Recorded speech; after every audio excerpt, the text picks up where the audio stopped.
എല്ലാ കൂട്ടുകാർക്കും സൈബർ ഗാർഡിൻ്റെ പുതിയ വീഡിയോയിലേക്ക് സ്വാഗതം. നമ്മളിന്ന് നോക്കാൻ പോകുന്നത് എന്താണ് ഷെൽ സ്ക്രിപ്റ്റിംഗ് എന്നാണ്. സോ ഈ ഷെൽ സ്ക്രിപ്റ്റിംഗ് എന്ന് പറയുമ്പോൾ നമ്മൾ കൊടുക്കുന്ന കുറച്ച് സീരീസ് ഓഫ് കമാൻഡ്സിനെ നമുക്ക് എടുത്ത് കാണിക്കുന്ന ഒരു സാധനമാണ് ഈ ഷെൽ സ്ക്രിപ്റ്റിംഗ് എന്ന് പറയുമ്പോൾ. സോ നമുക്ക് നേരെ വീഡിയോയിലേക്ക് പോകാം. വീഡിയോയിലേക്ക് പോകുന്നതിന് മുമ്പേ നിങ്ങൾ ഈ ചാനൽ ആദ്യമായിട്ടാണ് കാണുന്നതെങ്കിൽ ലൈക്ക് ചെയ്യണം, ഷെയർ ചെയ്യണം, സബ്സ്ക്രൈബ് ചെയ്യണം. നിങ്ങളുടെ അഭിപ്രായങ്ങളും നിർദ്ദേശങ്ങളൊക്കെ താഴെ കമൻറ്റ് ചെയ്യണം. സോ നമുക്ക് നേരെ വീഡിയോയിലേക്ക് പോകാം. സോ ഷെൽ സ്ക്രിപ്റ്റിംഗ് അതാണ് നമ്മുടെ ഇന്നത്തെ കണ്ടൻറ്റ്. സോ ഷെൽ സ്ക്രിപ്റ്റിംഗ് എന്ന് പറയുമ്പം ഷെൽ സ്ക്രിപ്റ്റിംഗ് പറഞ്ഞായിരുന്നു. ഇനി ഷെൽ എന്താണെന്ന് പറയാം. ഷെല്ലെന്ന് പറയുമ്പോൾ നമുക്ക് കുറച്ച് തരത്തിലുള്ള ഷെൽസുണ്ട്. ZSH, ബാഷ് എന്ന് പറഞ്ഞ ഷെല്ല്. നമ്മൾ ഇതിനകത്ത് ഉപയോഗിക്കുന്നത് ബാഷ് എന്ന് പറയുന്ന ഷെല്ലാണ്. സോ ബാഷിൻ്റെ ഫുൾ ഫോം എന്ന് പറയുമ്പോൾ ബിയോണ്ട് അഗെയിൻ ഷെൽ എന്നാണ് ബാഷിൻ്റെ ഫുൾ ഫോം.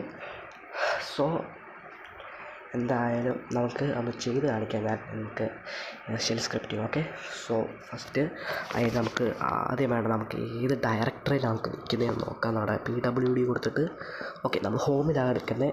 സോ നമുക്കൊരു ഫയൽ അതിനകത്ത് ക്രിയേറ്റ് ചെയ്യണം. അതിനകത്ത് കയറി നമ്മൾ നമ്മുടെ കമാൻഡ്സ് എല്ലാം കൊടുക്കണം. അപ്പോഴാണ് വരുന്നത്. ഓക്കെ, സോ നമുക്ക് എന്തായാലും നമുക്കൊരു പെട്ടെന്നൊരു നമ്മുടെ ഫയൽ ക്രിയേറ്റ് ആക്കാൻ വേണ്ടി നമുക്ക് രണ്ട് ഓപ്ഷൻസ് ഉണ്ട്, നാനോയും മൈക്രോയും. നമ്മൾ ഇതിനകത്ത് ഇവിടെ യൂസ് ചെയ്യുന്നത് മൈക്രോയാണ്. സോ നമുക്ക് നേരെ മൈക്രോ യൂസ് ചെയ്യാം. സോ അതിനായിട്ട് നമുക്ക് മൈക്രോ ഓക്കെ മൈക്രോ നമുക്കൊരു ഇത് വേണം, ഒരു ഫയൽ നെയിം നമുക്ക് എക്സ്പ്ലോറിഫൈ എന്ന് കൊടുക്കാം.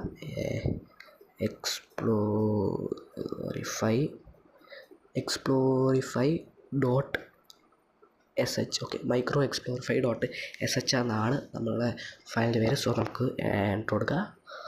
ഓക്കെ, നമ്മൾ കൊടുത്താണ് ഇതാണ്. സോ നമുക്ക് ഇതൊന്നൊക്കെ കാണാം. ഞാൻ ഇതൊരു ടെസ്റ്റിങ്ങിന് വേണ്ടി നമ്മളിതൊന്ന് അടിച്ചു നോക്കിയായിരുന്നു.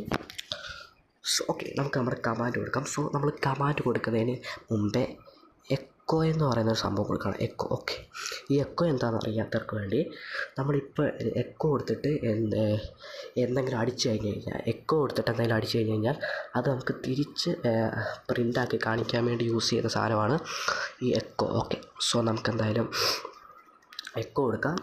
എക്കോ കൊടുത്തിട്ട് നമുക്ക് വേണ്ട കുറച്ച് കാര്യങ്ങൾ, അതായത് എനിക്ക് തോന്നിയ കുറച്ച് കാര്യങ്ങളൊക്കെ നമുക്ക് എന്തെങ്കിലും അടിച്ചു കൊടുക്കാം. ഓക്കെ, സോ എക്കോ കൊടുത്തിട്ട് എന്താണ്, okay hello boys, hello boys